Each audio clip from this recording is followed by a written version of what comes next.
ইরানকে আবারও আন্তর্জাতিকভাবে অপমানিত করার কৌশল হাতে নিয়েছে যুক্তরাষ্ট্র। মার্কিন প্রেসিডেন্ট ডোনাল্ড ট্রাম্পের নতুন ভ্রমণ নিষেধাজ্ঞায় প্রথম সারিতে আছে ইরানের নাম।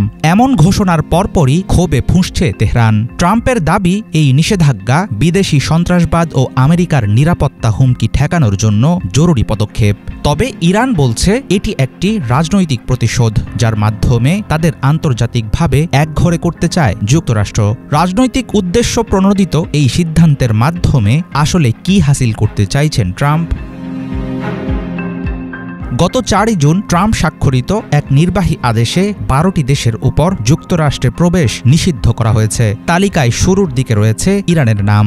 বিশ্লেষকরা বলছেন, মুসলিম প্রধান দেশগুলোর মধ্যে ইরান সবসময়ই ট্রাম্প প্রশাসনের লক্ষ্যবস্তু ছিল।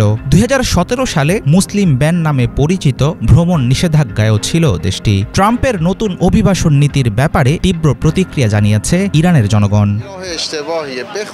এই ভ্রমণের নিষেধাজ্ঞা একটি ভুল পদক্ষেপ, বিশেষ করে ইরানিদের জন্য। আমি ট্রাম্পকে বলতে চাই, মিস্টার ট্রাম্প, আপনার লক্ষ্য কি আপনার পরিকল্পনা, কেন আপনি এসব করছেন, আর কি পেতে চান? ট্রাম্পের উদ্দেশ্য হচ্ছে নিষেধাজ্ঞা ও শক্তি খাটিয়ে আমাদের উপর চাপ সৃষ্টি করা। কিন্তু তিনি বোঝেন না, যতই চাপ দিন, নিষেধাজ্ঞা চাপান, আমরা আরও শক্তিশালী হই। শেষ পর্যন্ত আমরা টিকেই থাকব। নির্ধারিত সময়ের পর ইরান সহ তালিকাভুক্ত দেশগুলোর নাগরিকদের নতুন করে ভিসা দেওয়ার কার্যক্রম সম্পূর্ণ বন্ধ থাকবে। 9 জুনের আগে ইস্যুকৃত মার্কিন ভিসা বাতিল করা হবে না, কিন্তু এরপর নতুন করে যুক্তরাষ্ট্রে প্রবেশের কোনো সুযোগ থাকবে না বলে জানিয়েছে ট্রাম্প প্রশাসন। নিষেধাজ্ঞা আরোপের সম্পূর্ণ প্রক্রিয়ায় নিজেদের দেশকে সন্ত্রাসবাদের সঙ্গে যুক্ত করায় বহুগুণে বেড়েছে ইরানিদের ক্ষোভ। তবে অনেকেই মনে করেন ইরান সরকারের উপরও পড়বে পরিস্থিতির দায়। সত্যি বলতে আমি জানি না এই নিষেধাজ্ঞার কারণ কি। মার্কিন নীতিগুলো আমি ঠিক বুঝতেও পারি না, কিন্তু এর পরিণাম স্পষ্ট।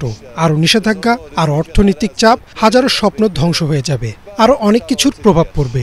এই ধরনের নীতি সবসময় আমাদের জনগণের উপরই আঘাত হানে। সরকারের তো কিছু হয় না, সরকার ঠিকই ইচ্ছে মতো চলে, আমরা মাঝখানে পড়ে সবকিছু সহ্য করি। ট্রাম্প প্রশাসনের এই সিদ্ধান্ত কেবল যুক্তরাষ্ট্র ইরান সম্পর্ককে আরও নিচে নামাবে না, বরং এটি উস্কে দেবে মধ্যপ্রাচ্যের চলমান উত্তেজনা। তবে একেবারে নিরাশ হতে চান না অনেক ইরানি। আমি মনে করি এমন সিদ্ধান্তগুলোর বেশিরভাগই দুই দেশের রাজনৈতিক সম্পর্কের সাথে জড়িত। এটি একটি অস্থায়ী পদক্ষেপ, আর ইরানি কূটনীতিকদের যুক্তরাষ্ট্রে প্রবেশের ক্ষেত্রে খুব একটা প্রভাব ফেলবে না। আগেও ট্রাম্প এমন কিছু পদক্ষেপ নিয়েছিলেন, কিন্তু সেসব দীর্ঘস্থায়ী হয়নি। শিক্ষার্থীরা বড় কোনো সমস্যায় পড়বে বলে আমি মনে করি না। দ্বৈত নাগরিকত্ব যাদের আছে তাদের কিছু ঝামেলা হতে পারে, তবে এই সিদ্ধান্ত স্থায়ী হবে সেটা ভাবছি না।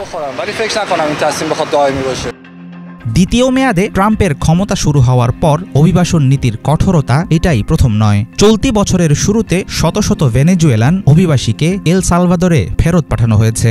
বিদেশি শিক্ষার্থীদের যুক্তরাষ্ট্রে ভর্তি বাতিল, অনেক শিক্ষার্থীকে বের করে দেয়া সহ কঠোর চাপ প্রয়োগ করছে হোয়াইট হাউস। নতুন ভ্রমণ নিষেধাজ্ঞা সেই ধারাবাহিকতারই অংশ হলেও এবার সবচেয়ে বেশি আলোচনায় এসেছে ইরান। এমন পরিস্থিতিতে তেহরান ওয়াশিংটন বৈরী সম্পর্কে যোগ হবে বাড়তি তিক্ততা। হাফিজুল ইসলাম, বাংলা ভিশন।